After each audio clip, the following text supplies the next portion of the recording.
name is Wisdom Ingenu, and my name is Wisdom Ingenu, and I'm the founder and president of the White Stash. And this has been let me say, our third webinar, of which we are having to, help champion the achievement of the Sustainable Development Goals. Sorry for, my background. I'm supposed to use. I think my device is not supporting the virtual background, so please pardon me using, the having the normal background. Sorry about that. So yeah, so just as we are aware that there are 5 years, left to attain this SDG goals by the target date of 2030. We all know that the United Nations report that progress is alarmingly insufficient to meet the goals on time. And youth as agents of change, we have a central role to play in effort yet towards achieving the goals.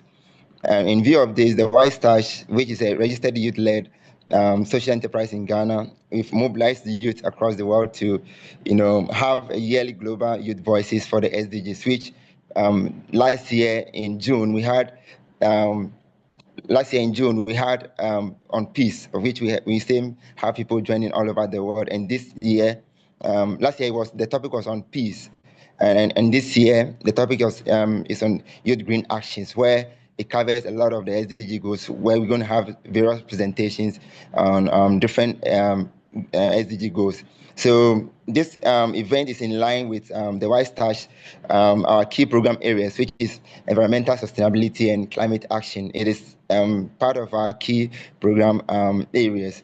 And this topic choosing, which is youth green actions, is a holistic approach that intersects with nearly every SDG, and empowering young people as agents of change for a sustainable development world. So without much ado, I'm going to, introduce our speakers. And what will happen is that because of time, I'll let them themselves, mention, their portfolios, their positions, and what they do. They are going to add it themselves whilst, either after the presentation or when starting the presentation, they are going to do that. So with the recording and other aspects, Max will share a few stuff, then I'll come into for us to start with the presentation. So Max, can you please hear from you? Thank you. Yeah, good afternoon, everyone. Hope you are all doing well. Yeah, just like my brother Wisdom said, for now, we will be recording the session for today. When we are done, I'll edit it a little bit, then we will share with all the participants so that they can also use it for their various activities. For now, that's what I can add. But I'm also the co-founder, just like my brother Wisdom, to the White Stash. I'm the tech lead. My name is Abwaji Maxwell, by the way. Nice meeting you all. Okay, thank you very much. Thank you very much, Max. Really appreciate it. So without my ado, Prachi was about to start. I think the internet area is trying to, he starts to have some sort of challenges. So I'm going to start with, I mean, she is so passionate about this SDG stuff. And I just don't know how to put it. She's been on the social media everywhere, off platforms, UN and other amazing platforms, advocating for achievement of the Sustainable Development Goals. And I would like to give opportunity to start with Fabiola Thomas. I would like her to, I have to do the introduction, but then just because of the numerous speakers that we have, I would like her to, kindly do that herself. So Fabiola Thomas from Haiti, the floor is yours. Thank you. Good morning, everyone. It's an honor to be a part of this amazing event. My name is Fabiola Thomas. I'm originally from Haiti, but I live in the US, where I pursue a bachelor in international relations and diplomacy. Um, and what can I say? So I've been speaking in the UN, and be a part of different organizations such SDG of Connect, which is I'm the global director for the Caribbean island and also the Latin American, and also I'm the ambassador of the world for Haiti, focus on education, and I was the youth delegate for World Bank for 2025 for Haiti, and also the human rights delegate for United Nations for Haiti. And also this is another for me to to be here. Thank you so much. And thank you for all the amazing other speaker. You guys amazing. Looking at I went and link and check some of you guys amazing. And thank you for your hard work. This means a lot for us. Thank you for your contribution. Mhm. I will go ahead and share my screen. Give me a second so I can just do the slides. Thank you. Okay.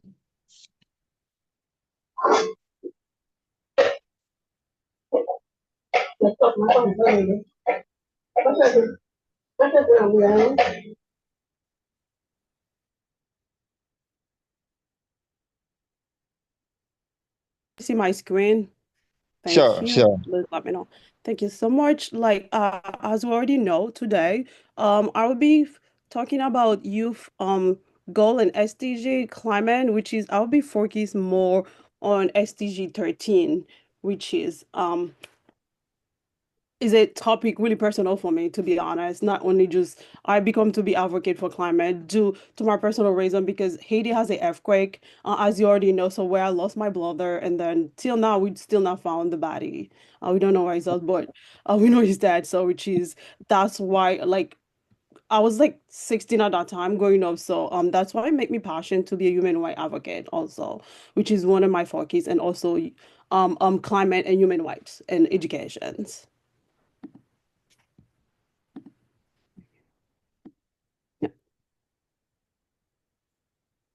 Moment, sorry. Oh, don't worry. Yeah, okay. Okay.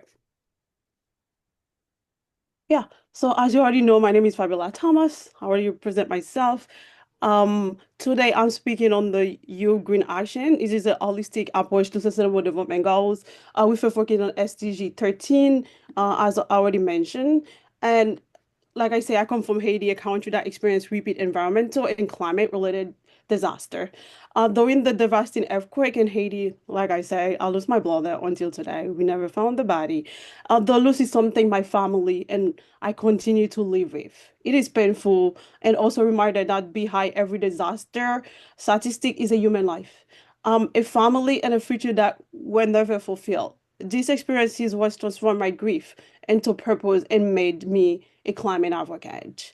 Um, as the global director for Central America and the Caribbean island are among the region most vulnerable, as you already know, to climate change. We face strong hurricanes, severe flooding, as some of you already aware of that, raising sea level and earthquake that devastates early fragile system. This impact directly affect youth, livelihood, education, and onto mental health. Just like see how you can see, Jamaica has hit a powerful hurricane, where causing whisper flooding and a lot of infrastructure damage and more distribution to daily life. This even show us clearly that climate change is not just a risk; it's our present reality. To be honest, and also 1 second, I will just have to change my slides, which is my apologize. I wasn't doing it. That's okay.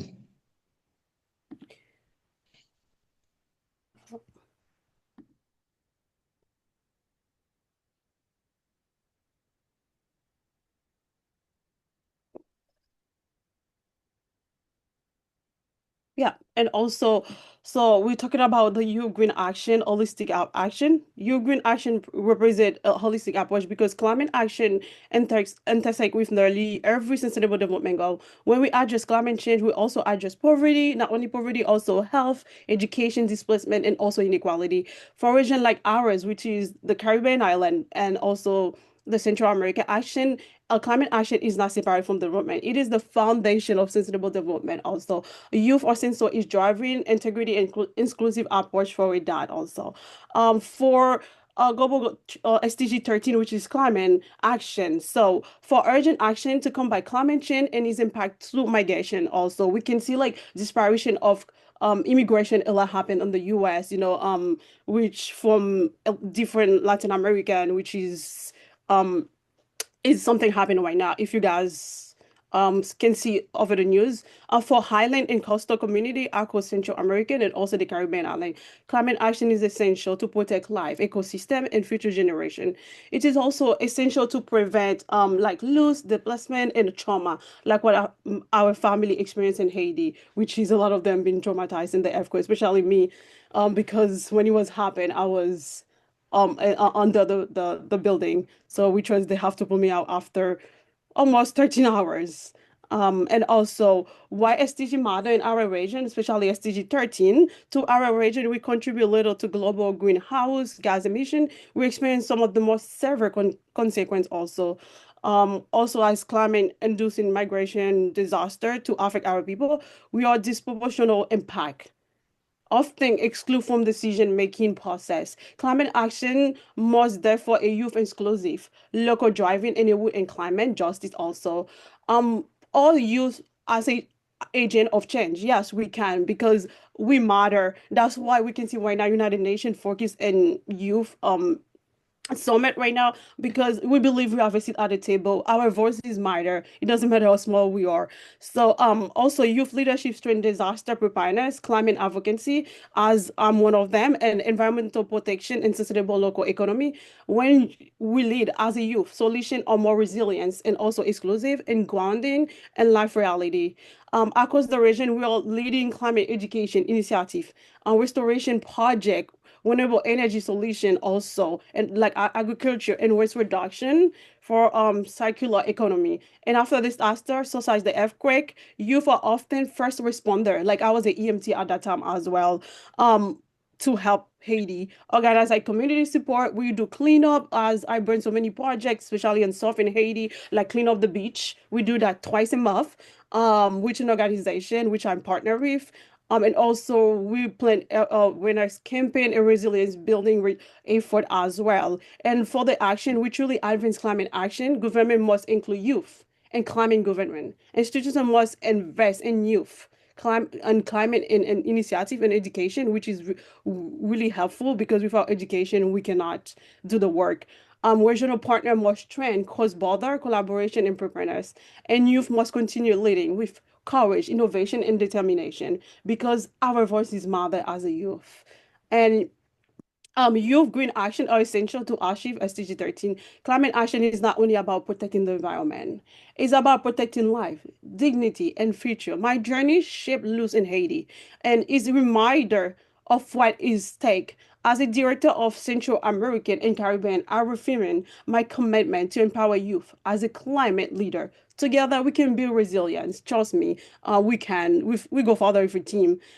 Exclusive and sustainable future for those we have lost in generations to come. Thank you so much. Wow, wow, wow, wow. That's amazing. That's amazing. That's amazing.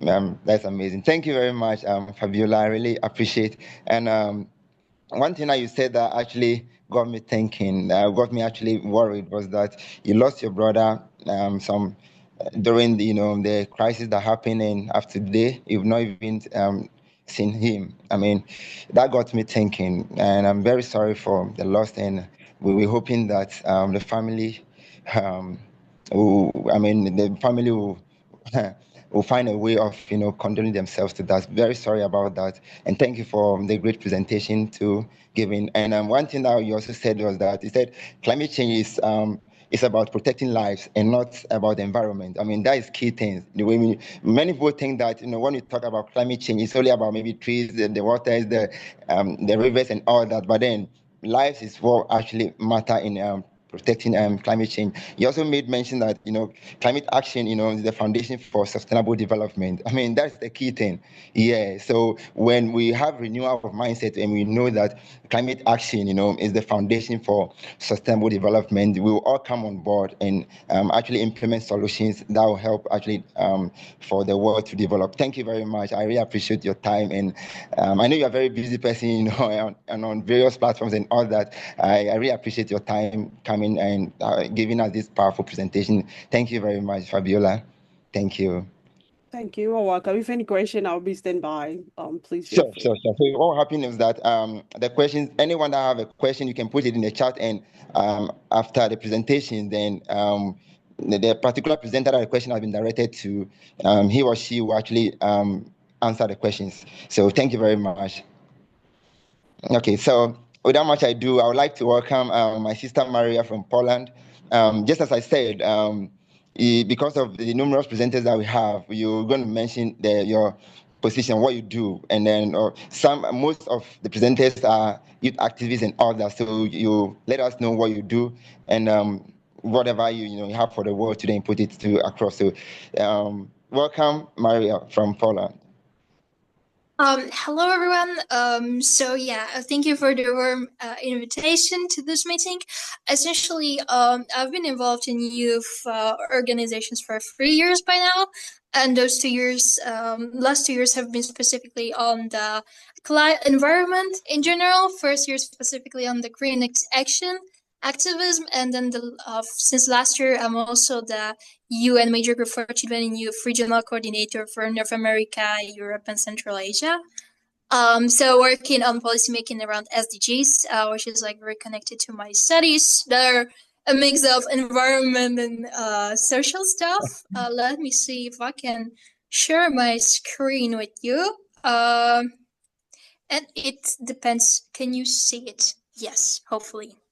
Sure. Yes, please. Great.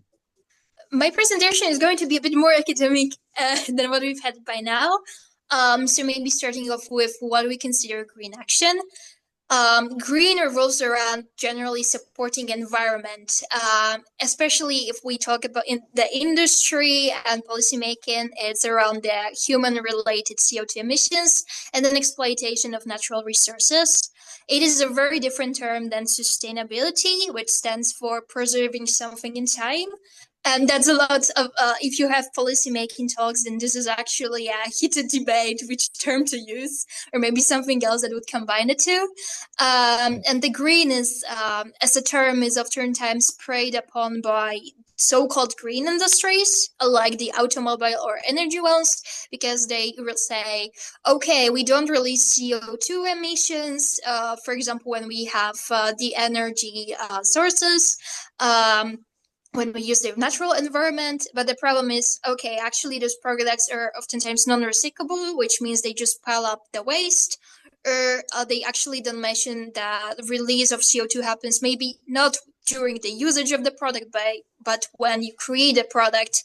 So if you ever do a partnership with some industry, first check which term they use, whether it's green, sustainable, or something else, and then what actually they mean by this.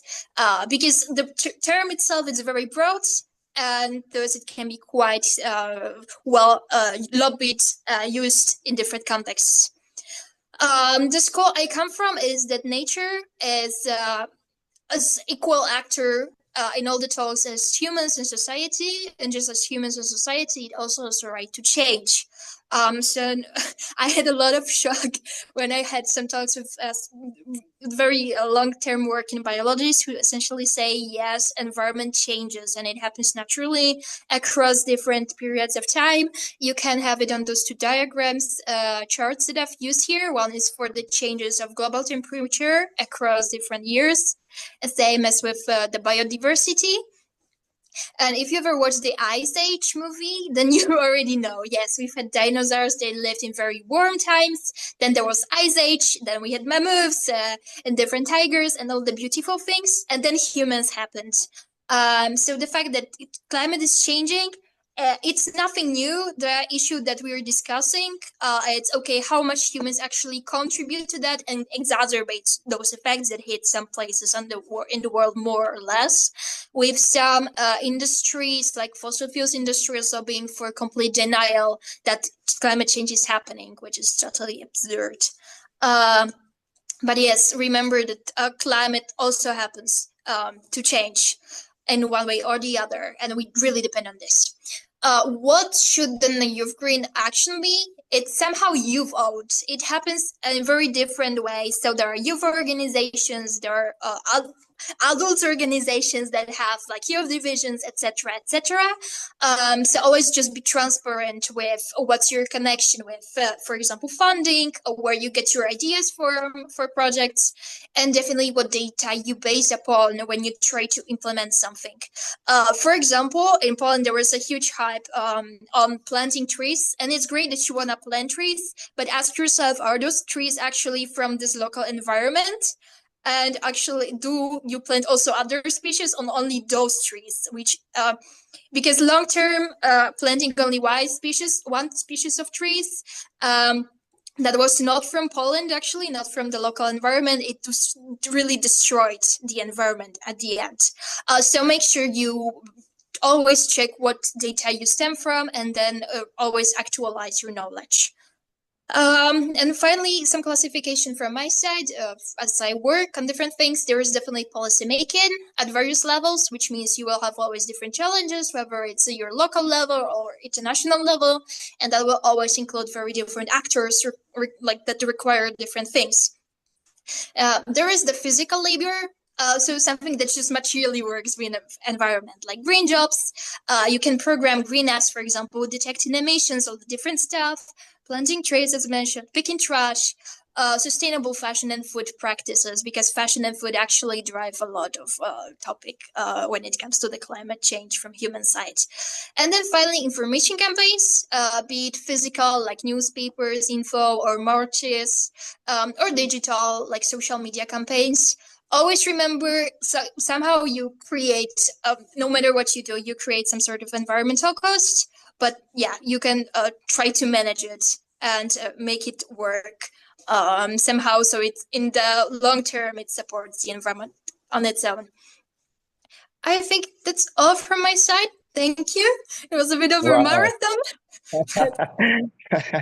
Thank you very much, Maria. I mean, you took us to the classroom. So I was just wondering, are you a lecturer? Like, you took us to the classroom. So I was just trying to find the scientific calculators and all that. Oh, that is powerful. That's powerful. I really like what you've just presented. And you say, and I mean, you've said a lot of stuff. And one thing that you said, the term is very broad, which is true. Climate action or let me say the youth green action is a very broad topic, of which if we say we want to talk about it, it will take us to, just as we all know that it covers a lot of the SDG goals. It is a very deep topic which we have to really pay attention about. Thank you very much. You made us also understand what is natural environment. So now I now know what natural environment is. And you said youth actions happens in different ways, which is true. Yeah, like tree planting and all that you said are key things that are needed in helping to champion the achievement of the sustainable development goals. Thank you very much, Maria. I really appreciate your input. And surely anyone that has a question or anything or any clarification, they should put it in the chat, and after the presentation, we'll give them opportunity. We'll give you all the opportunity to help answer them too as well. So thank you very much, Maria. I really appreciate your time. Okay, so I would like to welcome Dr. Noran Farouk from Egypt. She's a medical doctor. So Dr. Noran, the floor is yours. Thank you.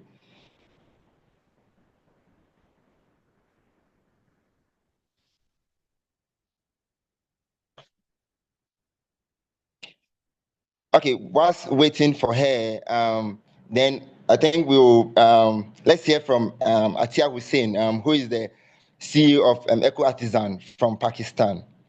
So, hello.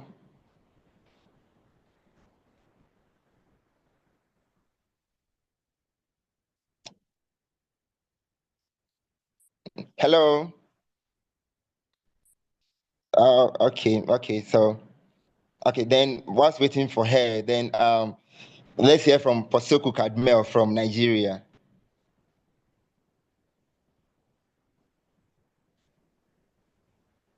Hello, everyone. Good morning, good afternoon, good evening, depending on where you are joining from. I know this is a global event, and it's a pleasure to be joining the Wise Touch today. This is a movement that I've started. Sorry, let me introduce myself before I start talking too much. My name is Usku Kadno Madai from Nigeria, and I'm a national health fellow and a public health professional, and also an environmental advocate, and the founder of Greenness Sustainability Hub. So without wasting much of your time, I'd like to go straight into action. The speakers before now have delved deep into climate action and youth action, youth green actions. And for Fabiola, I'm so sorry for your brother's loss. So first of all, I'd like to talk about youth green actions. When we talk about youth green actions, what are youth green actions? We have to understand that, okay, we are talking about youth here, in as much as everyone is involved, regardless of its climate actions or green actions, is supposed to be a transgenerational action. That is one generation coming together, the Gen Z, the millennials, all of us coming together to work together. But then we are specifically focused on the youth. Why youth? Because we have large population of youth. According to statistics, about over 2 billion people of the world population is made of youth, and with additional 1.8 billion is made of people from the age of 15 to 29. So you see, when you join these numbers, we have a large population of people that are youth, that are under the age of 30. And we also have youth are creative. When we talk about innovations, youth have the time, they have their brain is still functioning at a fast pace. So we can bring about innovations. And we also have these, we are passionate about digital innovations, about technology. We know how to use these current technologies well. I'll not say better than, but I would just like to use the word, we are more advanced when it comes to using recent technologies. So when we talk about what are youth green actions, these are practical youth-led efforts that protect the environment while improving livelihood, health, as well as community resilience. I'm taking my definition from what Fabiola said in terms of what climate action is. So that's why I said it's a practical youth-led effort that protect the environment while improving health, community resilience, as well as people's livelihood. We have this is where innovation meets responsibility. As youth, we must make sure that our innovations are local, they are inclusive, as well as practical.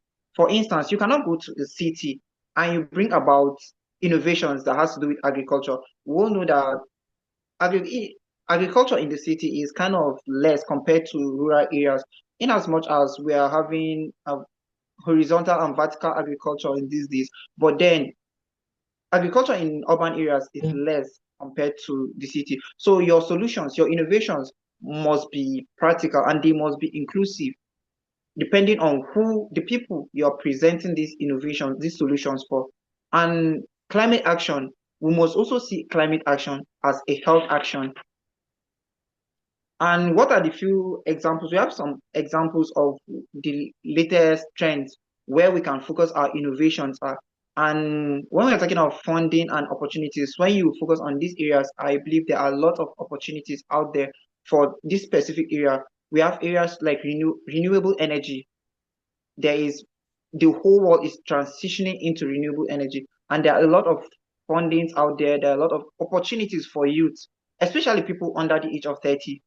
We have opportunities for people who are trying to focus on renewable energy. We have sustainable agriculture, thinking of how you can move from the traditional agriculture, or how you can moving to organic and sustainable agriculture. We have opportunities there. We have waste management. And lastly, we have green financing. And I have a few examples here with me, which are practical. Some of them are from Nigeria. We have waste to wealth innovation. We have EcoBata, who turn waste into the EcoBata model. They use also waste to wealth creation. When you bring plastic waste, they convert it and they give you incentives in form of sometimes cash, sometimes vouchers, shopping vouchers for you to generate wealth from your waste. And we also have Change the Tea, which also use waste to wealth business model. We have renewable energy startups. We have sustainable agriculture like hydroponics, vertical farming, organic farming, and organic fertilizer businesses. And we also have the climate smart agriculture. And we have clean cooking solutions. For instance, using biofuel production. We also have charcoal briquette production and also forming coals from agricultural residues. And these are some of the examples I have for green youth actions. So when we're talking of green youth actions, you as a youth, you have to also think of how can you act as a youth, which is the most important thing. You must not say, okay, you can act. It might be little, just as what the Wise Touch are doing here. They are already taking actions. It can be from advocacy, from activism, into real actions, to having companies that are having green companies or green businesses out there. So some of the ways I would like to end with just a few points about how we as youth can act towards advocating for a green future or a green world.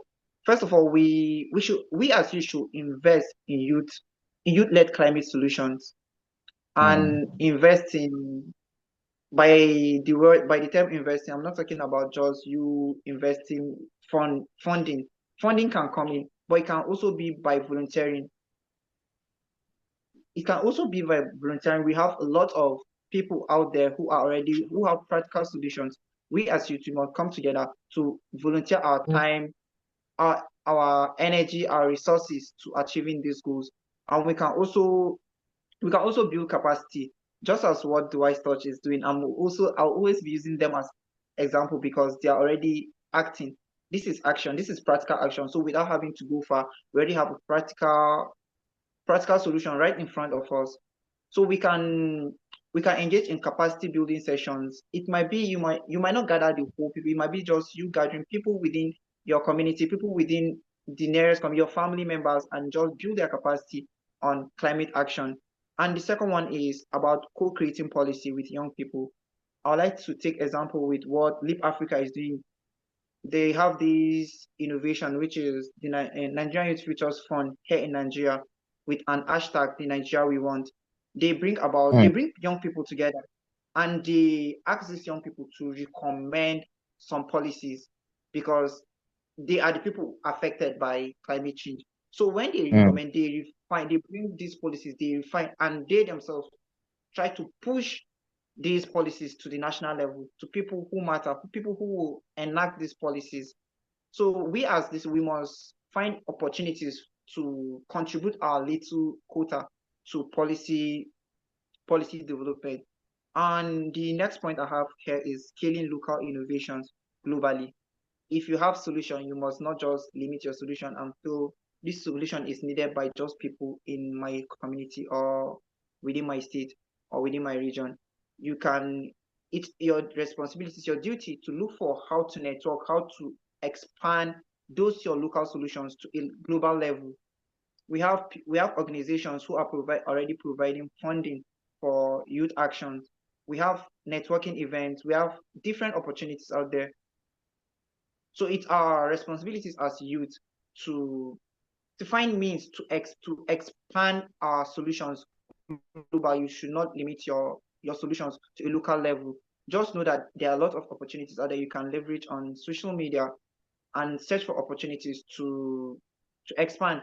And if you're talking of funding, we also have funding which are available. We have the Jeff grants. We have, for Africans, we have the Tony Elumelu Entrepreneurship Program, which provides funding of, I think it is $5,000 for funding. And we have opportunities for even more. We have programs with UNDP that provides, you can get as much as up to $50,000 or even more for your solution, to scale your solution. And the last but not the least is to measure our impact and not age. Instead of measuring it, we should measure our impact. Thank you. Wow. Thank you very much, my brother Posoko. You've really given us practical, solutions where you actually help the world. One thing that you said that actually got my attention, you said youth brain are functioning at a fast pace. Yeah, so meaning our brains are even functioning at a fast pace. So it's in the same manner we ought to bring in innovative, tools that will help actually transform the environment, and that is a very key thing. And he said youth innovation has to be local. That is a very important thing that we all have to do. anything, any innovation that will come has to be, something that will actually help local people. Actually, when you go to the underserved communities and all that, that's where you see, real challenges and all that. So you can't be in the city and give a solution to a place or a location which you yourself have not any, let's say, prior experience or any mind about or any idea about. So I think it's very key to have a practical, innovation in cities, in cities and local places, and it has to be inclusive too as well, just as you said. And you also said that it has to be practical. That is very important, and it is very important so that we can act, having real, solutions. So thank you very much, Posilko. You've actually done justice to it, and you've given various, links to where youth-led organization can get access to various, funds and all that can help champion what they are doing. Thank you very much, Posilko. I really appreciate your time and your presentation to us well. Thank you very much. You're welcome, my brother. So I would like to welcome Sophie Maya. Sophie Maya calling from the US. Hello, Sophie. Hello, good morning, good afternoon, good evening. Thank you so much for having me. Let me share my screen. Thank you too. Huh. Okay.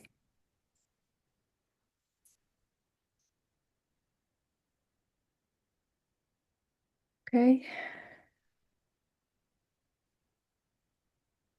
So I would wish to convey my most sincere gratitude to Wisdom and the Wise Touch for the opportunity to discuss the importance of listening, which I propose as foundational to peace. I submit for your consideration a few thoughts on listening. I am so very grateful to be a part of these discussions and to be listening with you. I am a student of the law seeking licensure in the state of California. I am not yet Esquire, as you may have seen on the proposal that Wisdom had put together, but I do strive to be Esquire in the future. So this is just a brief overview of the presentation on listening. We'll talk about the self with another representation, listening to be united, your purpose, and the peace hour. As it regards the self, listening fosters an understanding of the self, its values and belief. Being in the world is a process of self-reflection. And with another, relationships are supported by listening to one another, whether it be in action or in speech. One must strive to see into another how one sees into the self. And in representation, government must listen to the people to represent them, whether it be through the process of voting, in the conferment and protection of rights, or within another sacred facets of leadership. A true representative follows so that they may lead. Listening is observing. Observation yields knowledge, and knowledge brings us closer to the truth. And the truth is what we share, and what we share, we better understand. Listening is understanding, not simply knowing. It is the foundation of us, and it is through listening together that we become united. Violence deafens the ear it wishes to speak into, but the truth is not a weapon. It is an instrument of peace. And whether you wish to achieve goals such as protecting the environment or assuring equal rights for all people or another sacred pursuit, listening creates the foundation of understanding that makes greater peace and its manifestations possible.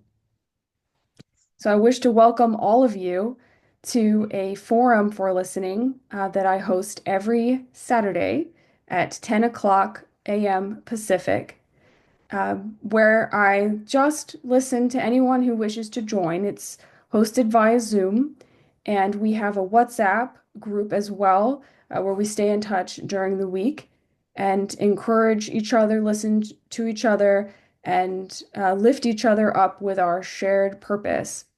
So thank you very much for being a part of this meeting here that Wisdom has so graciously put together, and for all the work that you do in the world. I look forward to listening with you. You're welcome to come by this website to find the Zoom information, and I will place in the chat our WhatsApp invitation, and you're welcome to join us there as well. Hi. Oh, Sophie, that was a great one. That's a great one. Someone asked that what would listening actually, what kind of correlation or relationship or intersection that we have with listening and climate action. But you made one thing that actually that would be the best answer to that. You said government must listen to the people who voted for them. Come to Africa and you'll be amazed. The people who voted for them, whenever they, come up with any, of course, the leaders themselves are aware of the challenges. So the people who voted for them, when they come out with, helping for those people to come to their aid and help, the leaders come to their aid and address the kind of challenges that they are going through. Of course, they do not pay attention to them. So they must be a listening leaders. There must be a listening leaders. And when that happens, obviously development will be attained. So thank you very much. And I'm so happy how you just took it, just took it around and bring everything on board, linked it to listening. It's been good. It's been good. And it is good that we all, now even as youth, we have to be, attentive in listening, in everything that's, that goes on in the world. We shouldn't be adamant about pressing issues. So it is very important that we are all very attentive and pay deep attention to whatever that is happening. So thank you very much, Sophie. And I'll just let everybody know that Sophie has been a backbone for the White Touch and everything that we're doing. I mean, almost asking me, Wisdom, what's happening? What are you doing? I mean, I just want everyone to know that you are so. I don't know how to qualify it, but then you are such a person that I don't really take for granted, because you have been the one that I share everything with you, and you said I should do it this way, that way, and all that. Thank you for your guidance and everything. I appreciate the love and everything, Sophie. I appreciate you, and you're very modest. You are Wisdom. The name was given to you, and you embody that. So I'm just grateful to witness the work that you're doing and to be a support to it. So thank you so much for having me, and I'm so grateful to be in the room with all of you. And please, I look forward to staying in touch. You're welcome to join us on WhatsApp or on Saturdays at 10 a.m. So it's in a couple of hours today as well. So thank you so much. Sure. Thank you very much, Sophie. I really appreciate your time. Okay, bye. Yeah, so without much ado, I'd like to bring Dr. May Ahmed from Egypt. Hello, Doc. Hello, Wisdom. How are you? I'm fine. Yourself? Hello, everyone. Happy New Year. I'm very pleased to meet you in the third day of the new year. And I'd like to thank Wisdom and the Wise Touch for giving me the chance to participate in this campaign, which is very important in the international institutions and governmental plans relating to climate change and how we apply mitigation and adaptation strategies to save our world. Let me share my presentation.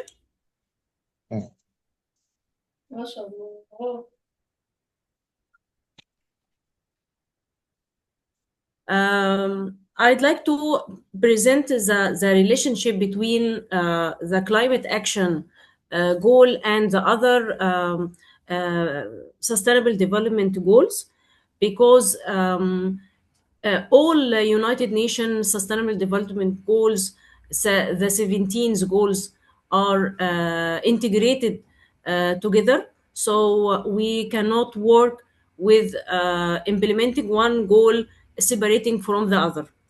But in fact, the climate action SDG 13 has emerged as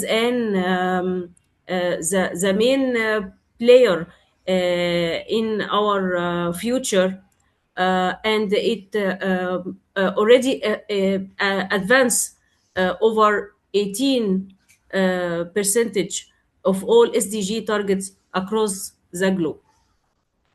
Let we see climate action and ocean health, SDG 14, how the climate action is affecting the ocean health and marine ecosystem. We know that marine ecosystem is natural carbon skins, and their health directly influence globe climate stability.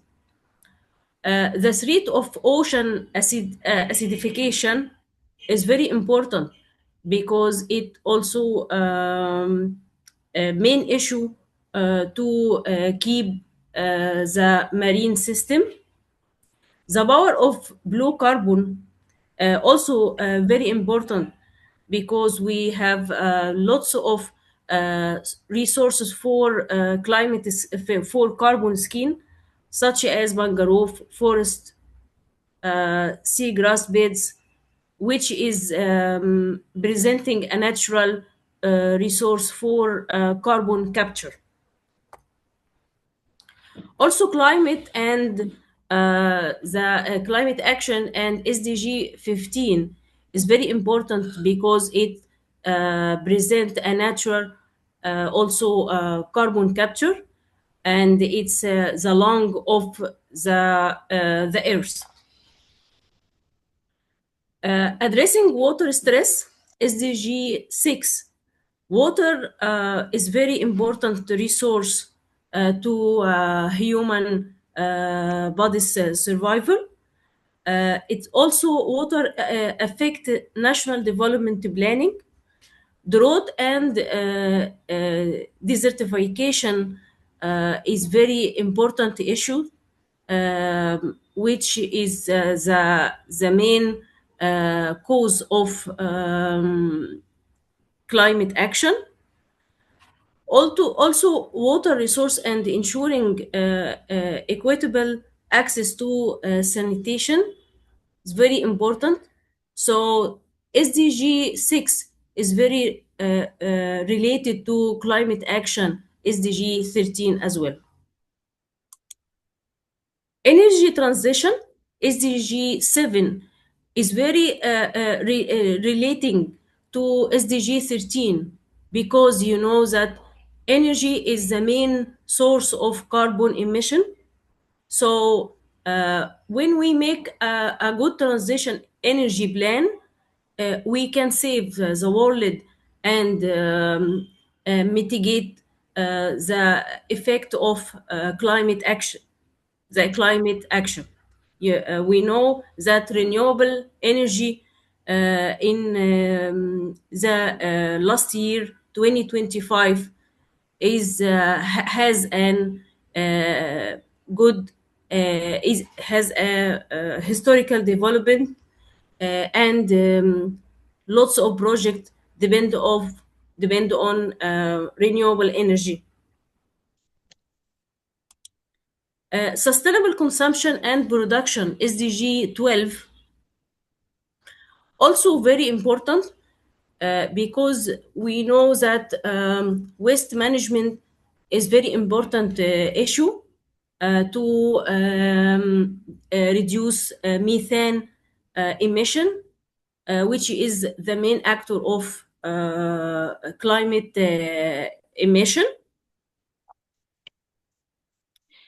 If we see the cross-cutting impact for SDG 13, we can find it has lots of influence on health and partnership for hunger and sustainable cities, also the health and economy. Finally, we can we can have an economic case for climate action. That climate action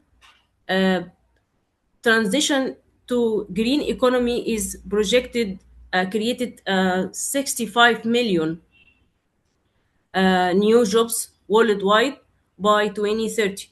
So it's an opportunity against the risk of climate.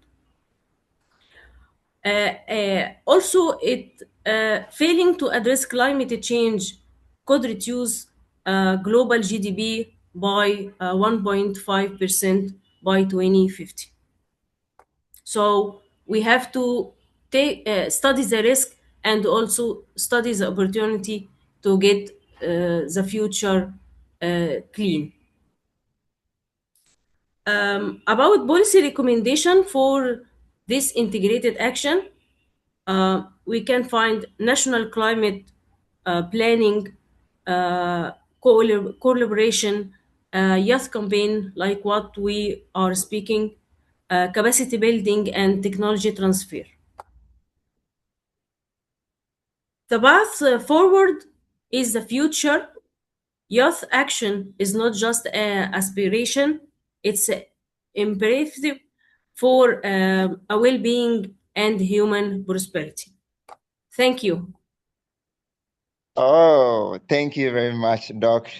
Indeed, that's your field. She's the environmental sustainability and she's the environmental consultant. Yes. So I just actually want to say that she's also part of, she's been an amazing person for the White Stash, and even it is amazing that this topic, she's the one that actually helped me in choosing this topic because of how it intersects with almost all the SDG goals. So thank you very much, Dr. Ahmed, and I really appreciate your time and every effort that you've given me and the steps, the direction that you've given me to as well for the White Stash, and we all really appreciate everything of yours. Thank you very much, Dr. Ahmed. Thank you. Thank you. Bye. Okay. So without much ado, I'd like to welcome Lady Pretty from India. So welcome, Lady Pretty. Hi, everyone. First of all, wishing everyone a very happy 2026. And thank you, Wisdom, for organizing such a impactful event just in the initial days of this year. And I echo with all the speakers. We have to achieve the 2030 goals and this collective reality, which we are discussing, is coming into play. And with that, I'll share my presentation and discuss few of the SDG goals which I have been working on. Sure.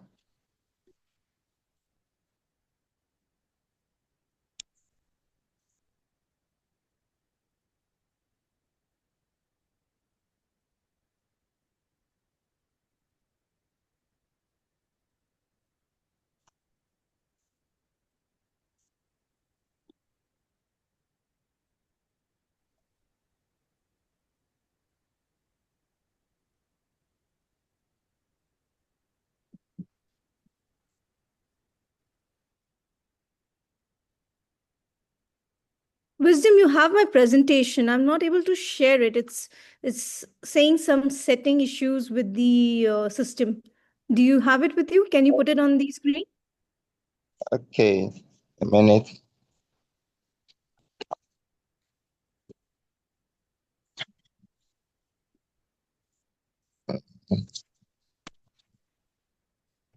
Okay.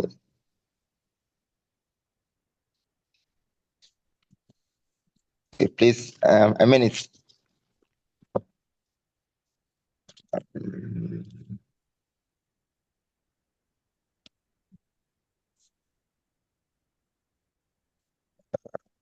Okay.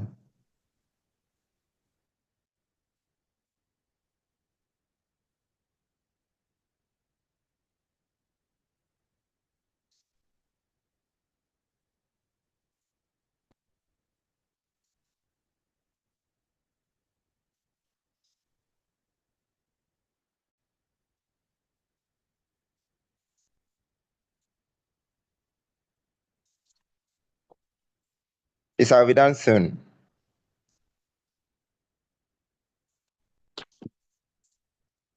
I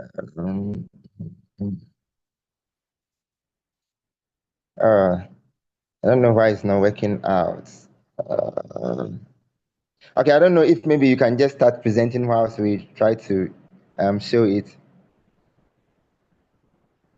Wisdom, send it to me Hello? on WhatsApp and let me project it from my end. Oh, okay.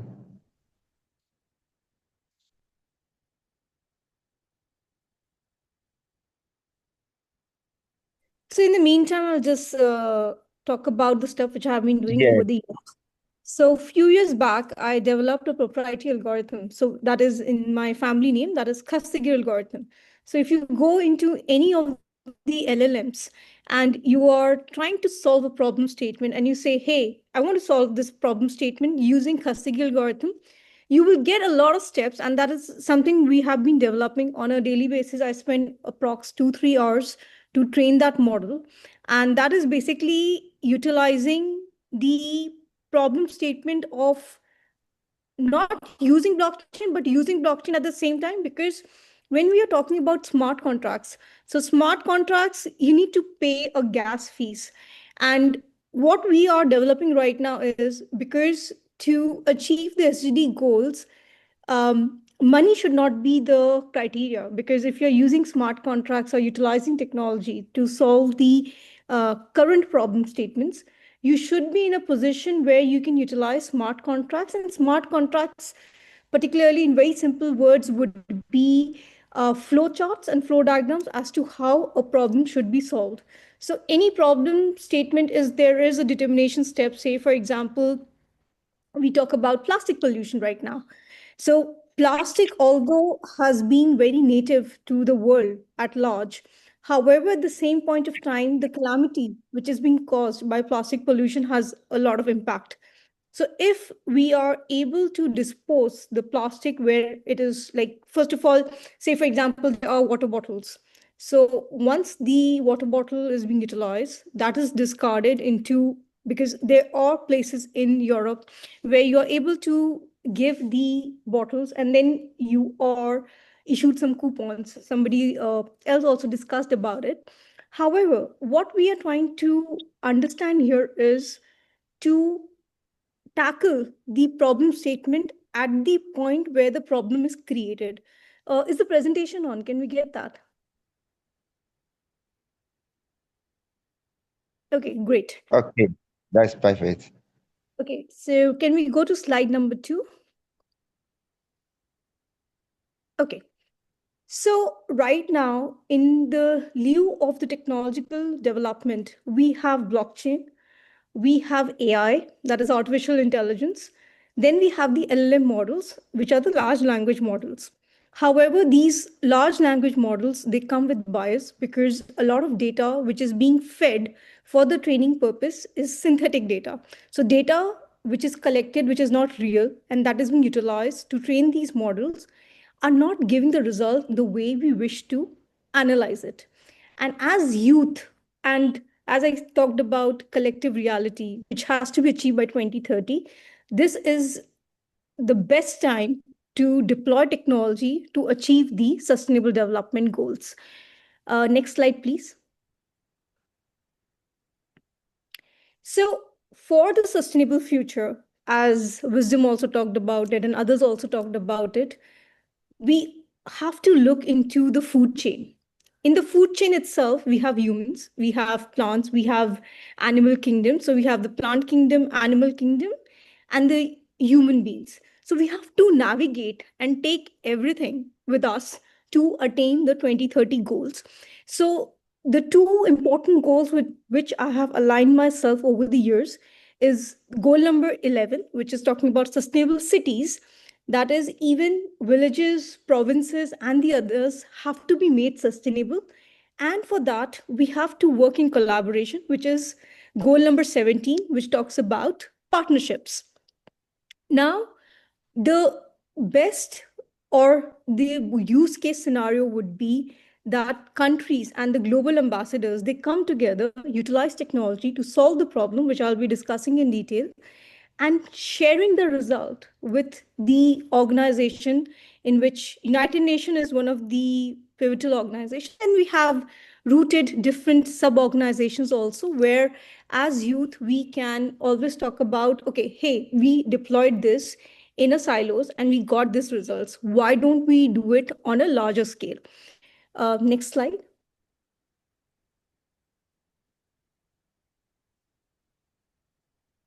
Now, we need to understand the global challenges.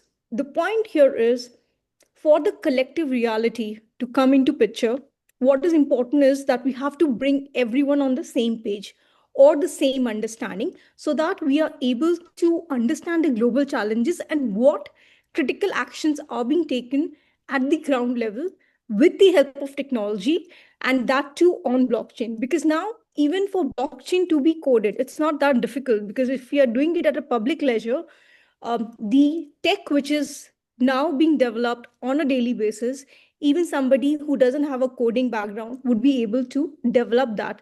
What is important here is to get the right data set as an input data and then try to solve those problems. Next slide.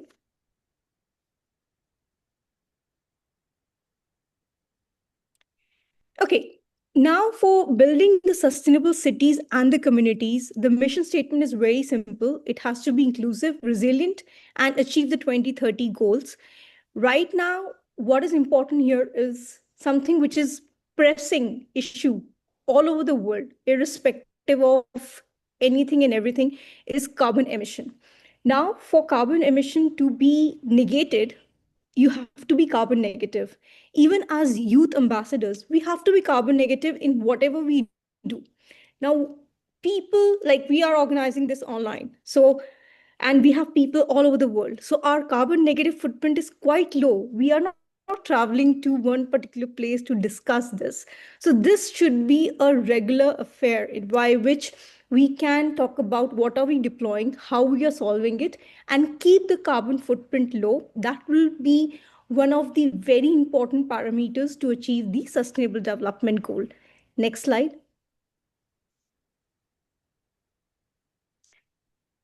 Now, this is something I can go on and on. We will share this presentation so that you can utilize it for your own development of the programs which you want to. Here, what we are trying to understand here is the stakeholders need to hear us. They need to understand the reality. The ground reality is that global warming is real. That being said, the kind of calamities which are happening globally, that has already occurred. So we cannot mitigate that.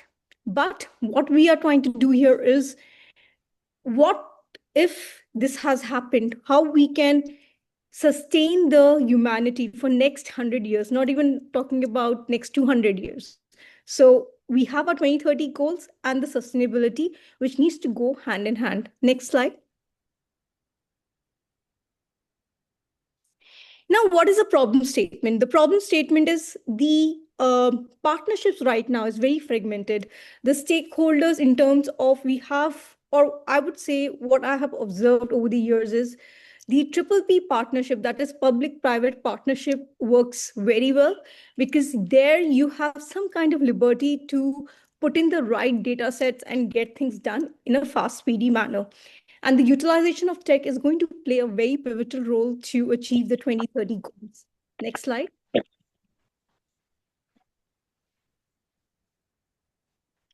So these are the barriers. We can leave this. We just go to the next slide. So I wanted to talk about the algorithm which can be used. Okay, youth. Now, the word youth itself is folks, it's not that a particular age group should be part of the youth. Youth is somebody who is excited about technology.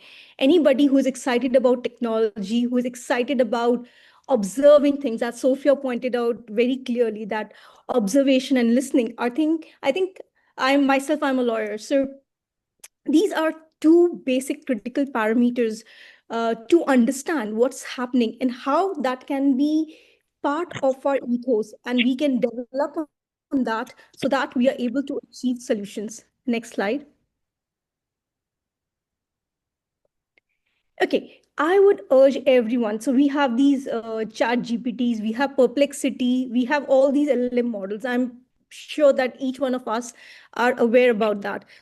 Just after this discussion, go to the model and use the word Kasigi algorithm. So this is, I developed in the year 2023, for which I filed a patent, but it's more on a defensive publication.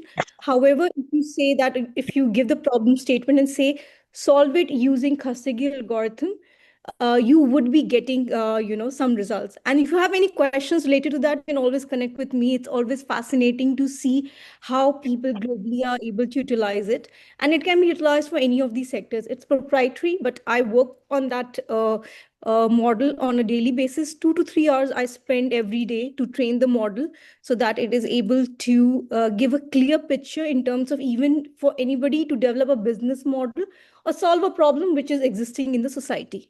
Next slide, please.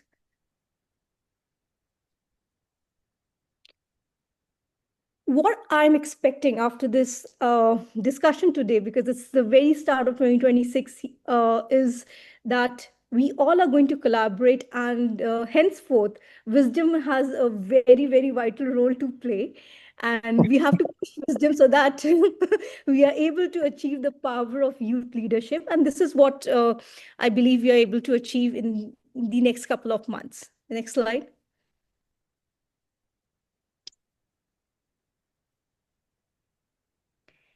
Okay, so this algorithm which I have developed, I have given a little bit of details. It is self-executing because it's a smart contract. However, smart contracts right now is run on Ethereum, and Ethereum is a platform whereby you have to pay gas fees and all.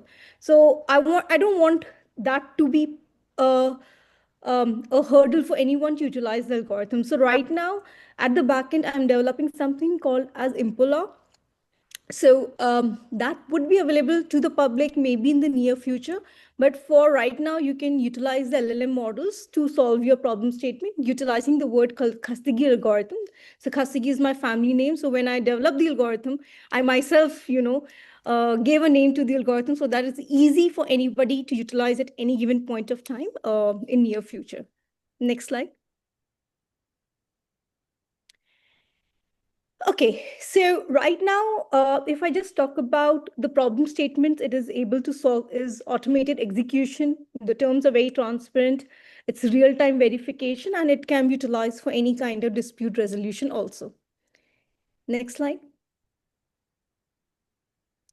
Thank you so much for listening to the discussion. There was a glitch, but we finally were able to overcome. And if you have any questions, happy. Thank you.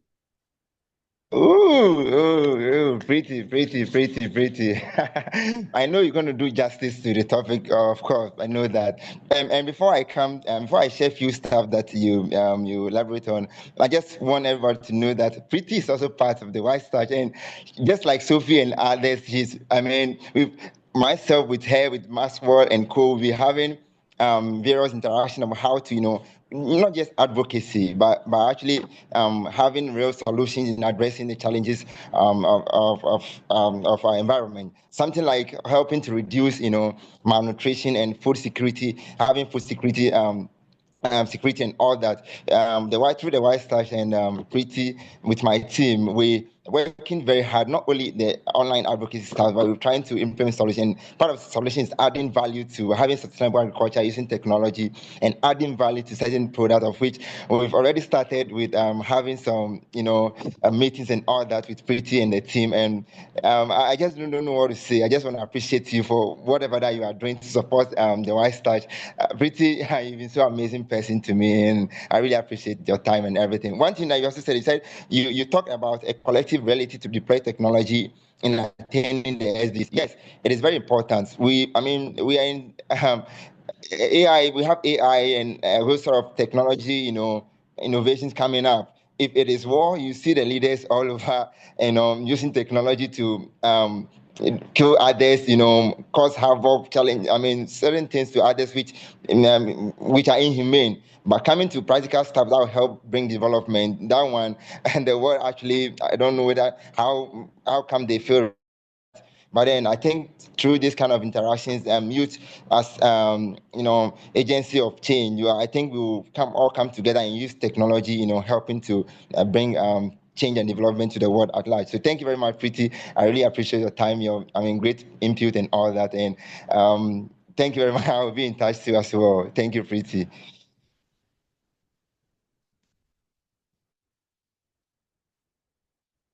Okay, so without much ado, I would like to welcome my brother Francisco from Colombia. Francisco, thank you very much for having you. The floor is yours. Thank you very much. I hope you can see me right now, right? How are you? Sure. How I'm are you? I'm very fine. happy. Thank you very much, my friend. I'm very happy to have heard to my previous colleague, to Preeti. Thank you for that nice presentation and explanation. And thank you, of course, for this opportunity, for this invitation. I'm very, very happy to accompany you today. Beginning this new year, this 2026, hopefully this year brings much more hope for our war, and of course much more action for what is required, no? Well, as you said, I come from Colombia. My name is Francisco Vera Manzanares. I am 16 years old and I'm a climate activist and human rights defender. Right now, I live and I'm based in Spain.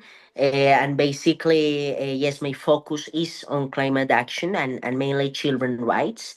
As you know, basically, this is one of the most existential, let's say, threats we have right now as humanity, climate change, of course. But I think the worry is in the fact that the climate change poses a threat on health, on social critical services, on education, on every single aspect of our life. The worry today should be focused in that we are not acting in front of climate crisis. Basically, right now we are seeing how the world is more and more fragmented, divided, moved by the interests of by the economic interests of some industries, as for example the fossil fuels industries, letting aside the basis of our society, the respect for human rights, the respect for life, and for the life even of the smallest ones, of children, no? Climate change is, of course, sometimes is addressed exclusively from an ecological perspective, but of course we know it implies something deeper, and that it implies many more fields of our society, no, and that it is deeply related with the structural issues of our society, the dynamics of power that today basically shape our world, no. Today, unfortunately, we have started the year seen, for example, here in, well, here not, but in Latin America, an illegal aggression from the US to an sovereign nation, to my fellow and very close and near country, Venezuela, no? The point here isn't about, let's say, what's happening or what has happened during many years in Venezuela, but the fact that we are going towards a trend that is basically prioritizing unilateralism over multilateralism. Basically, Venezuela is not the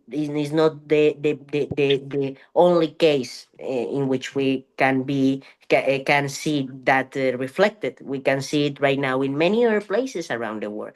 Basically, we are living right now one of the highest levels of violence since the end of the Second World War. Basically, we have more than 65 armed conflicts active in many regions, in all regions. Basically, in my country, there's in fact a long and very painful, let's say, conflict that has uh, cost the life of many civilians for many years.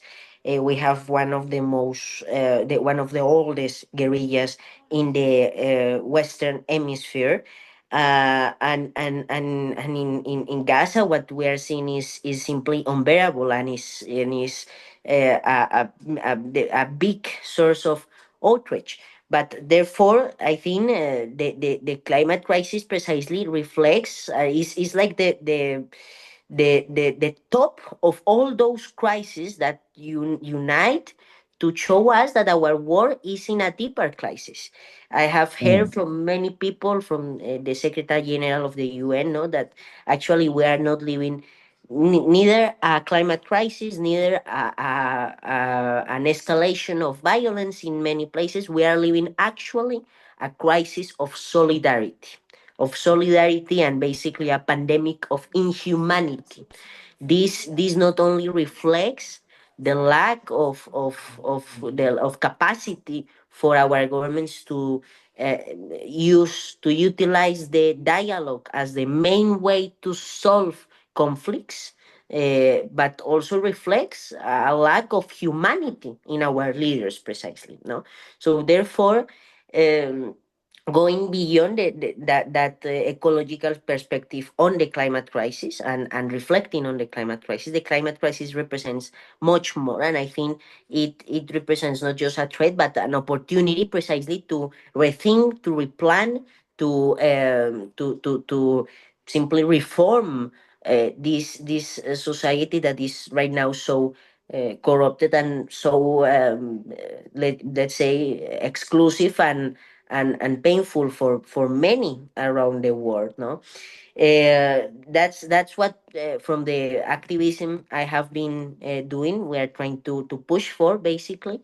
I started 6 years ago in Colombia. As I said, I founded a movement called Guardianes por la Vida, Guardians for Life. We are a movement of children. Yes, we are trying mainly to defend children rights in the context of the planetary crisis, not just climate change, but also, as you know, pollution, which extremely affects and deeply affect child health and child well-being, and of course from the loss of biodiversity perspective, children are one of the most vulnerable group age affected, let's say, and not only the fact that they are vulnerable should be the reason why we try to include and to hear them and to take into account what they have to say. But they are also citizens, I think, no? The planetary crisis has a deeper root, as we know, that is the current economic system. And even that economic system has an even deeper root, which is the mindset of our society. Which mindset? A mindset that prioritizes the profit over the life, a mindset that believe that the human being is over the other species of our world, is in the condition of destroying nature, of destroying the planet, of destroying the ecosystems. And that same mindset is the mindset that oppresses, for example, children, that oppresses women, that oppresses the traditional knowledge, for example. It's they are not separated or isolated uh, issues, dilemmas of our society. They have a common root in the patriarchy, basically. Adultcentrism, that is the way it is called. Adultcentrism is rooted in the same way than, uh, for example, anthropocentrism, basically the mentality that puts at the center human beings over the planet and over the nature. No, so therefore it is difficult to change mindsets, but it's what we have been trying to do over the last years, mainly also, for example, through public policies. No, I think we have got a lot of successes in that fight, but we have yet still many things to do to advance. More and more, we are seeing more children empowered precisely to vindicate their voices and to take part in the conversations and in the discussions of our time. But we need even more, no? And we need that there are institutionalized and formalized ways to participate, to engage, to involve in the decision making process that basically concerns our future. Basically, this is also about democracy, of course. No, I think if we really want to make democracy inclusive, we of course need also to take into consideration those who are younger, who maybe have no so much experience, but that have the energy, the capacity to push for the social transformations.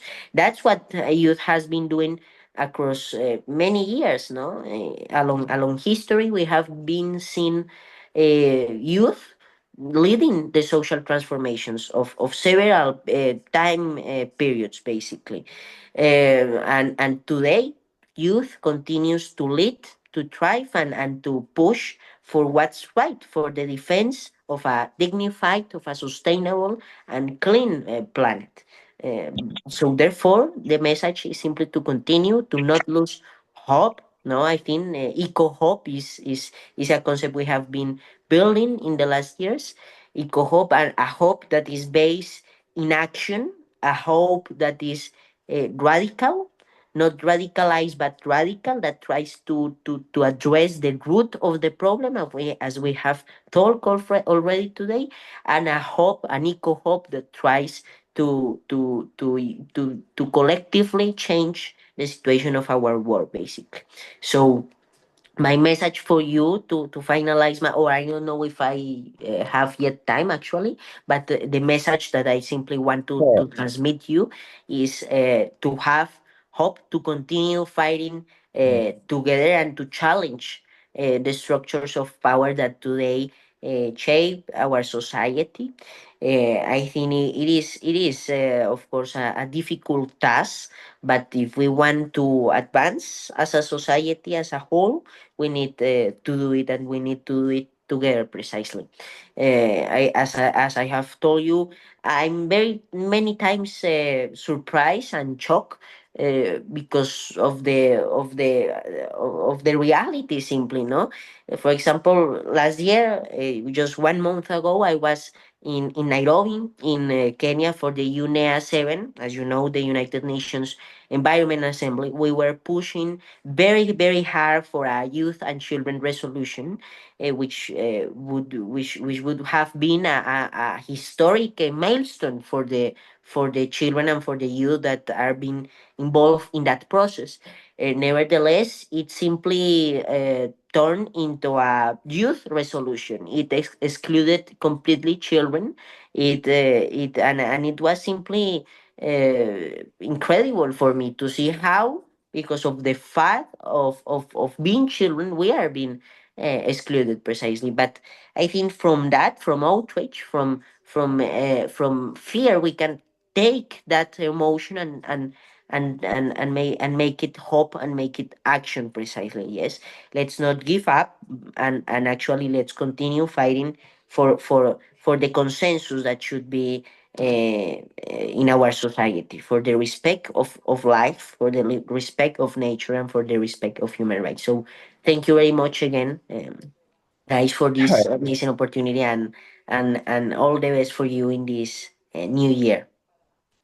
Thank you very much, Francisco. I mean, I believe it's not me alone. All of us here are amazed.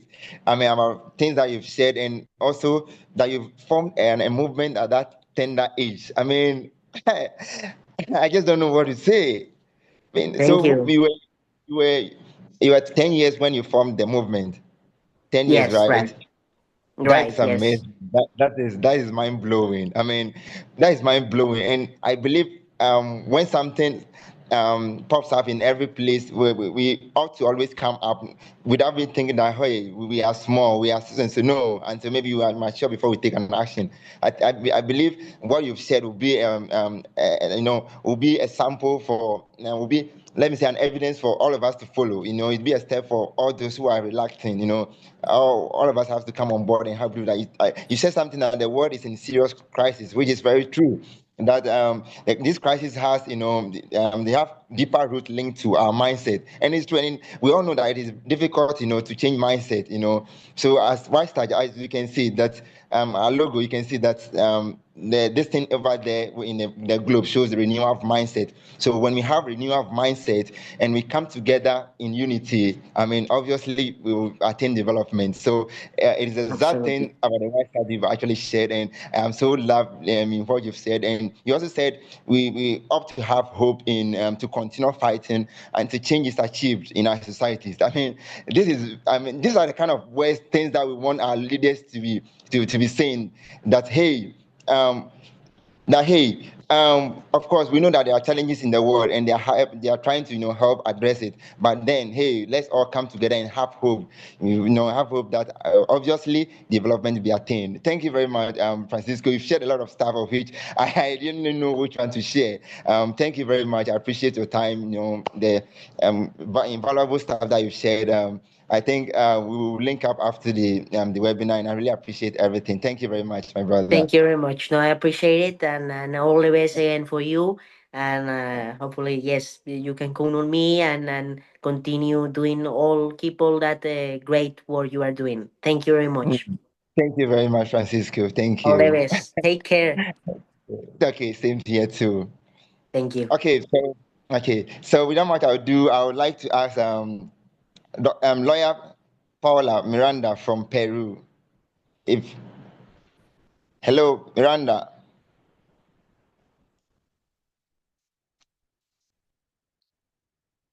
Okay, so whilst waiting for her, I think she made me understand that I think she's trying to have some sort of network challenges. So whilst waiting for her, I would like to welcome Sergio Carl. Hello, Carl.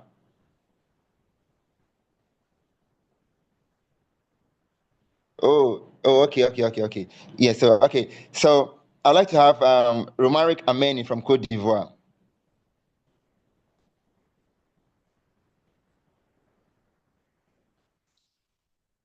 Hello, Romaric.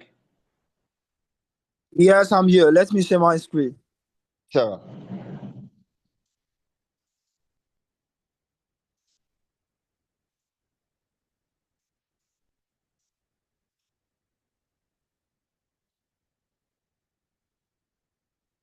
Okay, so whilst waiting for Romaric, he is going to present, I think either in English and make some small translation in French. So that's what he's going to do.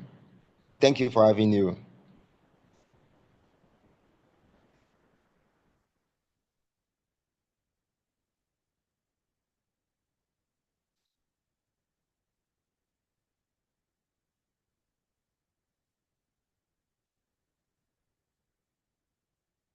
Okay, if maybe sharing is become a challenge, and then I think maybe you can just proceed on to share. You can speak whilst going through it yourself.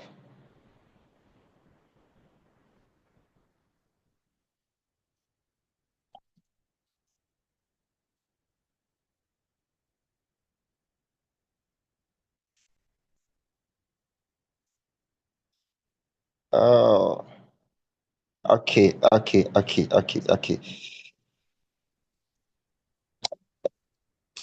you true? But if he's having a challenge, he can. Okay, I think it's working now.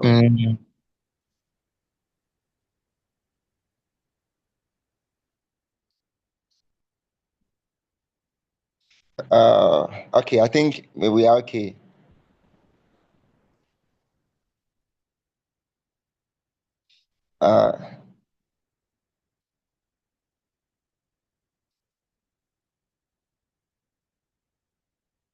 Okay.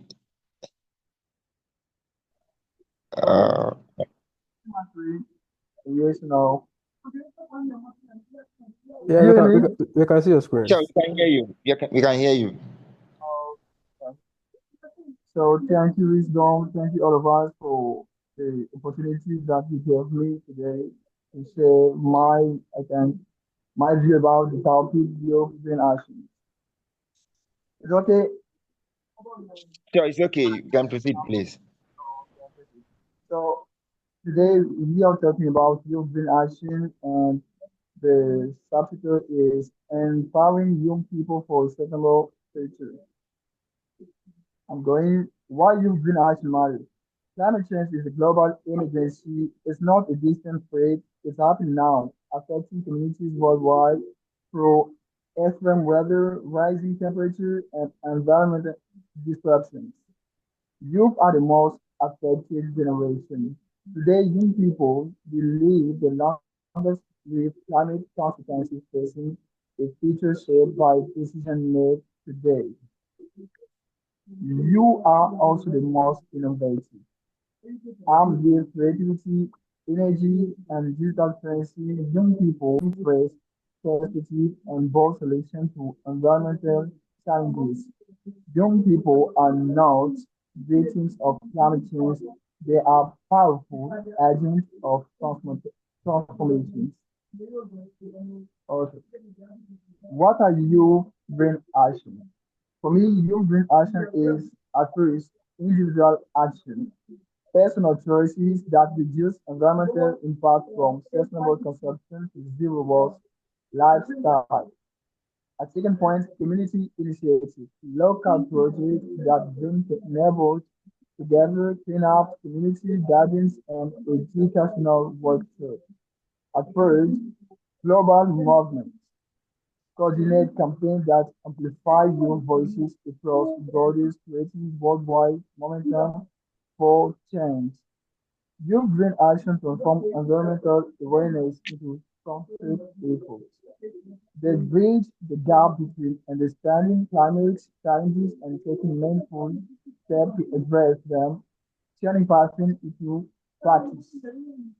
And the key area of youth green action are environmental protection, waste and recycling, clean energy, awareness and advocacy, and finally, green innovation.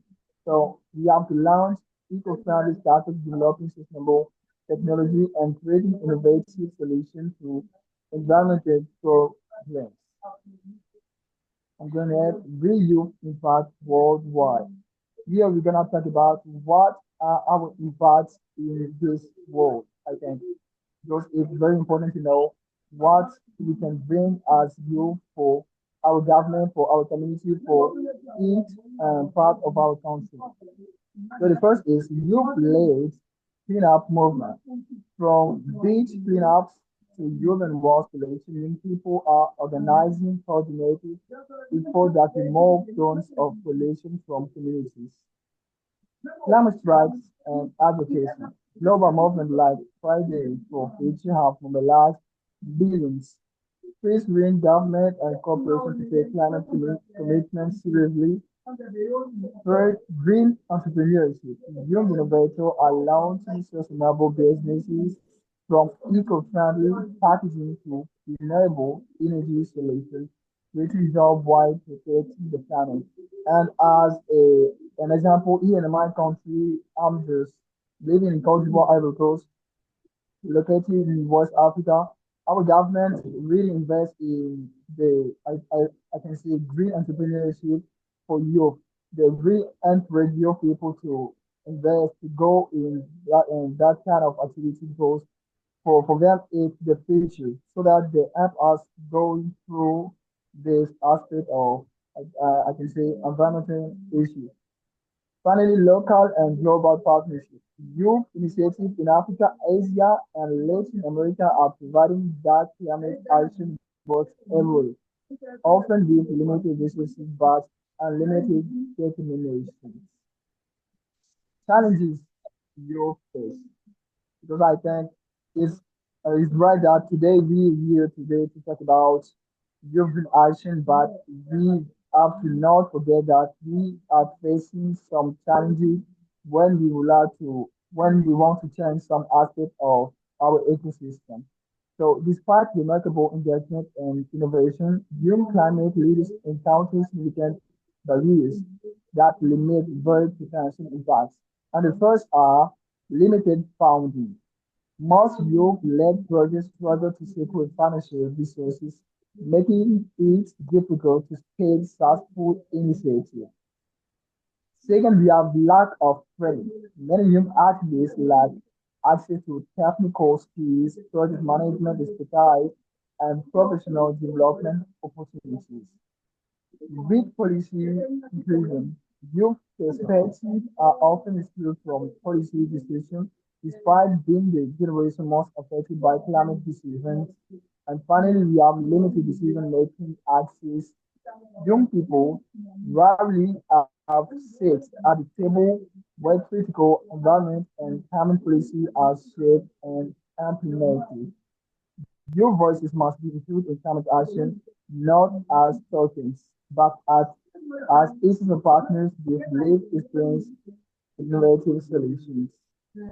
Goal of the United Nations, I think the first goal is youth inclusion in climate policies. Creating official platform and mechanism that ensure young voices are heard in international climate negotiation and policy development. Second, we have supporting youth-led initiatives, providing funding, technical assistance, and recognize to grassroots youth projects that demonstrate real environment impact. We have heard education and capacity building for global partnership and network, for accountability and action. And here's my coach question. For me, the first is I feel luckily because all of us, we live in a country, we live in a city, we live in a municipality. We can start luckily with our, I can see neighbor, our friend, our sister, acting together because the issue of environment, the issue of our ecosystem, or the issue of the head is for all of us. It's not just for me. It's not just for wisdom. It's not just for pretty, but it's for all of us. So we have really to act. Second, collaborate globally. Connect with youth movements worldwide. We actually gain power when joined with millions of others working towards the same goal. Share your initiative on social media because you can say nowadays social media represents a kind of you can say blast we can let us our voice be heard everywhere. So we can use social media to really communicate about each of our actions because it's really very important and let the other people who live in other countries know that in our community we act for this or for that thing.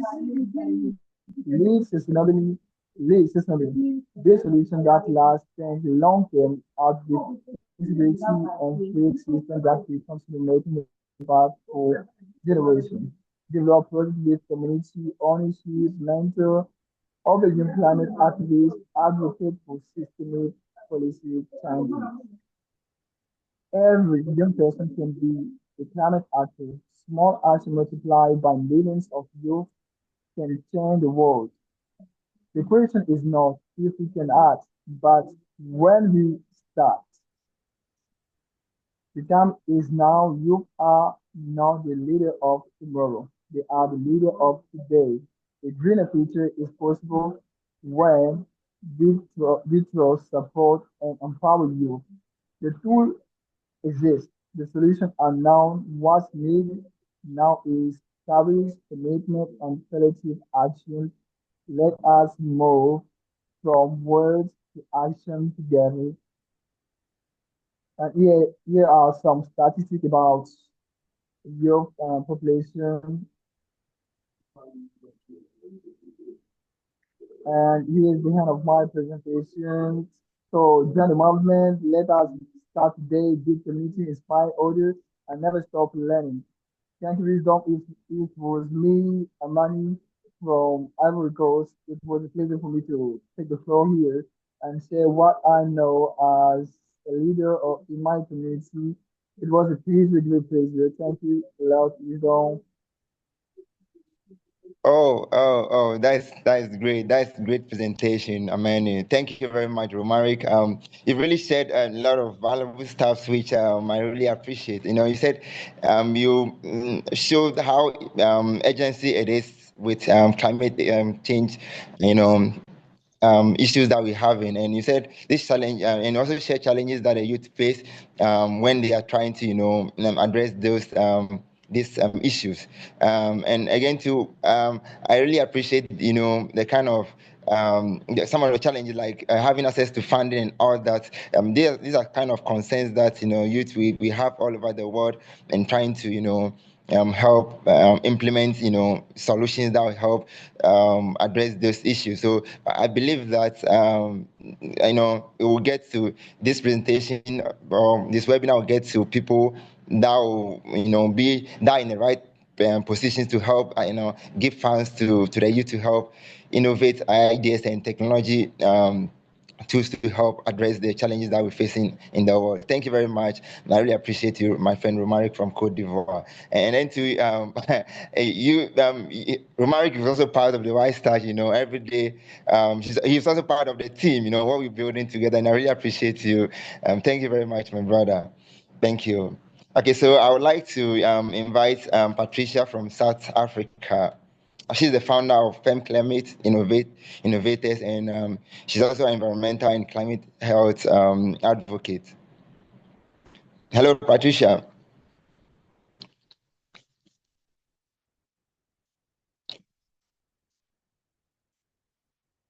Hello. She told me that she's having some challenges in a network issue. I don't know if Ernestina is online, is back. Hello, Ernestina Archery.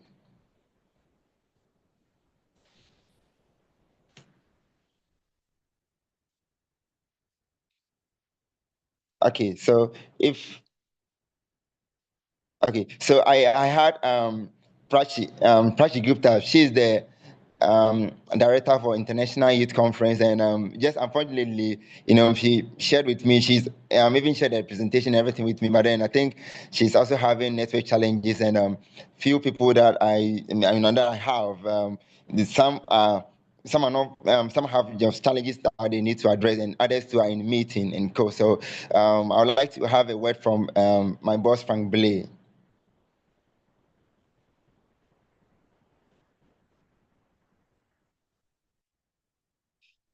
Hello, Mr. Frank.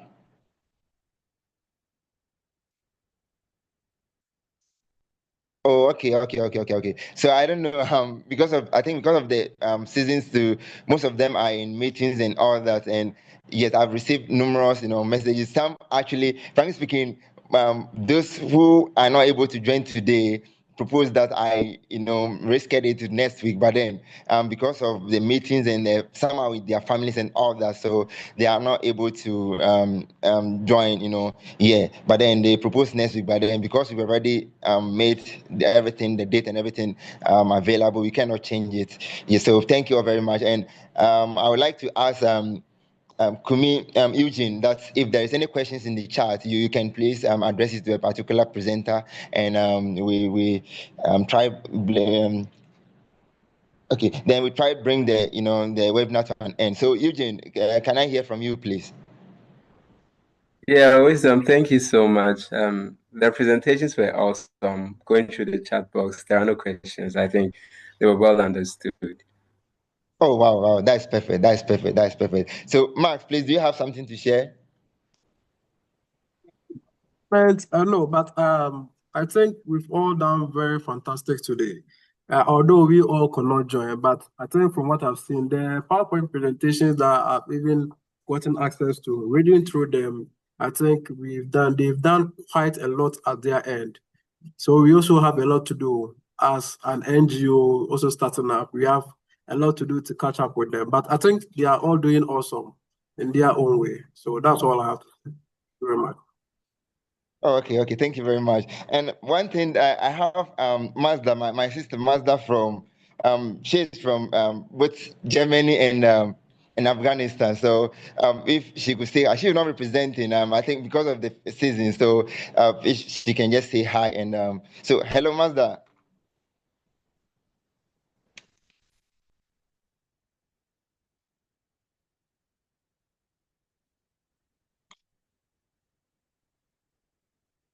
Oh, okay. Oh, okay. That's fine. Yeah. So, I think most are with their families, and some are in some have shown me pictures of they driving and all that. So, so I'll say, if there's nothing more, I'll be very happy to bring the presentation to an end. I thank you very much, those joining, and my amazing presenters. In fact, I've really learned a lot, and it shows that we have a very role to play in helping to address these issues. So thank you all very much. I really appreciate your time, and all the presentation, everything are going to be shared, and we have a domain, we have a website. So I think Mas is going to put it in the chat. So everything is going to be put there, and you can have access to it. That is the website that we have. So you can have access to whatever we're doing and our upcoming projects that we have and all that. So I believe ongoing, I'm going to look on about the date and timing as well. So everybody on the flyer, actually I received a lot of messages from them, and some have even shared their presentation and everything with me that they are ready to share and all that. But because of the season, the new year, some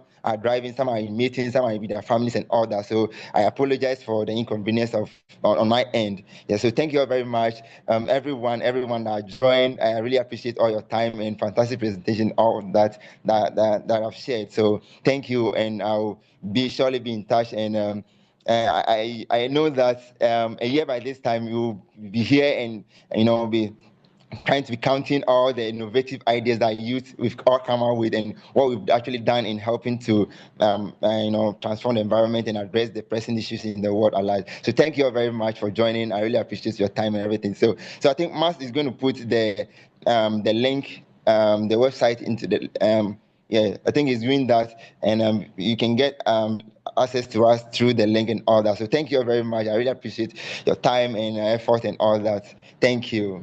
I think finally I'll add that if those that want the recording after, I don't know, Wisdom, if they request for it, then maybe we can send it to them. We will put it in a drive there. We share the link so that if they need to download it, they can just download it from that as well.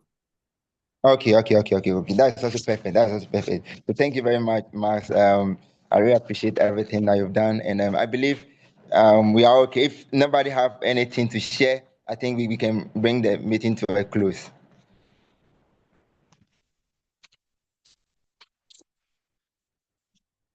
Okay.